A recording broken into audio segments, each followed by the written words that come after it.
שלום לכולם, שמי דוקטור שיפי נלה, אני נורולוגית, עובדת בבית חולים רמב"ם, מרפאת הרשת נפוצה. האגודה למעשה זה גוף ציבורי. זה גוף ציבורי שבעיניי מקשר ומגשר בין הצוותים המטפלים ובין המטופלים. כי האגודה גם עוזרת לנו להפיץ מידע לגבי תרופות חדשות, לעדכן את המטופלים מה מתרחש ומה החידושים בתחום. ובהחלט זה גוף שעומד גם על הזכויות של המטופלים עם הבחנת הרשת נפוצה. ולכן לדעתי הקשר בין המטופלים לאגודה זה משהו שבסופו של דבר תורם להם ועוזר להם למלא את החיים ולנצל את הזכויות שלהם בצורה הכי טובה. בנוסף, בשנים האחרונות, בעזרת האגודה הישראלית לטרשת נפוצה, ארגנו מספר ימי עיון למטופלים בעיקר מאזור הצפון, ומאוד שמחנו שהגיעו לא רק מטופלים שלנו, אלא מטופלים גם ממרכזים אחרים, ויכולנו לתת להם בהחלט מגוון רחב של הרצאות ומפגשים, גם עם צוות פארה-רפואי, גם הרצאות מטעם האגודה עצמה. גם השנה, כמובן לצערנו זה לא יצא לפעול, תכננו יום עיון נוסף, ואני מקווה שאחרי שהמצב ישתפר אנחנו נמשיך במסורת הזאת, לארגן ימי עיון למטופלים. בעבודה שלנו גם מאוד חשוב לנו בהחלט להסביר לאנשים על הזכויות שלהם, ובנושא הזה החשיבות של הצוות של האגודה לטרשת נפוצה זה בהחלט דבר שהוא מאוד מאוד בולט.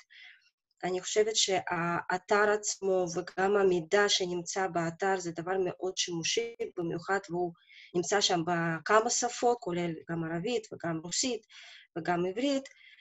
זה בהחלט מספק למטופלים שלנו מה שהרופא לא יכול להסביר באופן מלא, גם בגלל החוסר זמן בביקורים לפעמים. וכמו כן אנחנו השתתפנו גם בפעילויות שהאגודה ארגנה בשנים האחרונות, כולל הרצאות, למשל בפעילות של הנופש בבית קיי, הרצאות גם בימי עיון ארציים, כולל דיונים, פאנלים של שאלות ותשובות.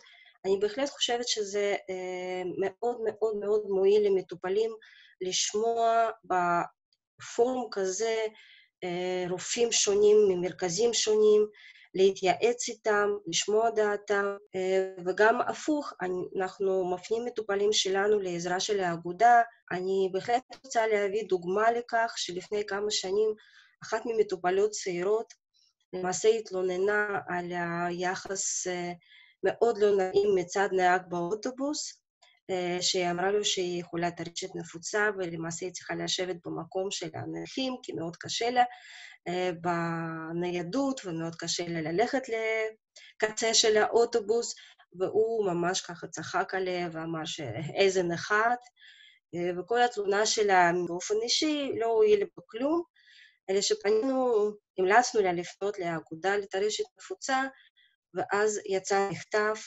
מאוד חזק מטעם האגודה לחברת אוטובוסים, והמטופלת קיבלה התנצלות מאוד מאוד יפה, והיא אמרה שהיא לא ציפתה אפילו לכזו השפעה מטעם האגודה, היא ממש הרגישה סיפוק מוחלט מההתנצלות הזאת, וללא ספק, בלי התערבות של האגודה זה לא היה יוצא.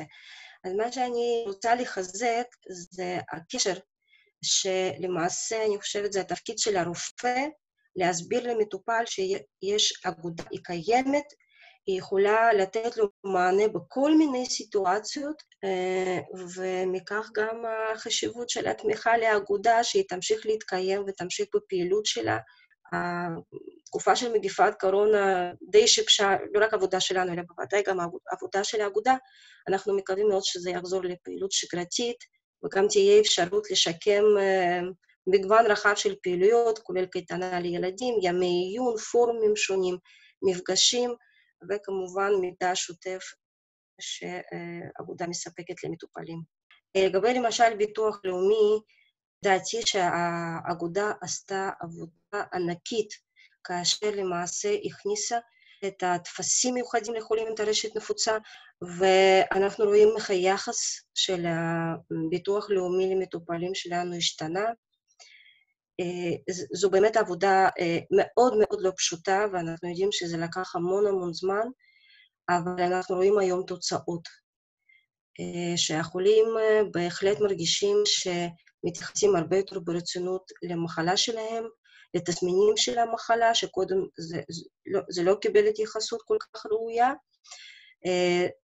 זה היה פרויקט מאוד חשוב, ואני חושבת שהאגודה יכולה בשיתוף פעולה עם המרכזים הרפואיים וגם קופות חולים, בהחלט להעלות מודעות לבעיות של המטופלים עם טרשת נפוצה וצורך בשירותים שוטפים, לא רק רפואיים, שזה פחות או יותר מאורגן בארץ לדעתי, אלא טיפולים נוספים כמו שירותים של פיזיותרפיה, ריפוי בעיסוק, קלינאי תקשורת, פסיכולוגים, כולל פסיכולוגים שיקומיים, ושהטיפול הזה הוא בהחלט צריך להיות שוטף, לא משהו נקודתי, לא סדרות קצרות, אלא מדובר בחולים כרוניים, מדובר בחולים שעם ההתקדמות של מחלתם המצב רק הולך ומחמיר, ולמעשה הם צריכים תמיכה הזאת וטיפולים האלה לאורך הזמן בצורה שוטפת וכרונית.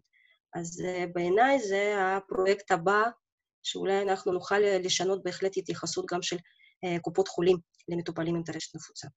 הרגשנו בחודשים האחרונים שהאגודה בהחלט דואגת למסור ולהעביר מידע למטופלים בגלל לחץ שהוא מובן לחלוטין איך להתנהג לחולים עם טרשת נפוצה בתקופה של הקורונה, על מה הם צריכים להקפיד, מה קורה עם הטיפולים שלהם, וזה מראה שבאמת לאגודה אכפת ממה שקורה אצל מטופלים ואיך הם מרגישים. אני חושבת שחייבים להמשיך את המסורת גם בימים שנחזור לשגרה, ואני חושבת שאנחנו יכולים להגיד תודה לאגודה שהיא גם מדרבנת ומכריחה אותנו, הרופאים, להיות פתוחים ולהיות קשובים למטופלים, ובהחלט להבין את הצרכים של מטופלים ולעזור להם כמה שיותר.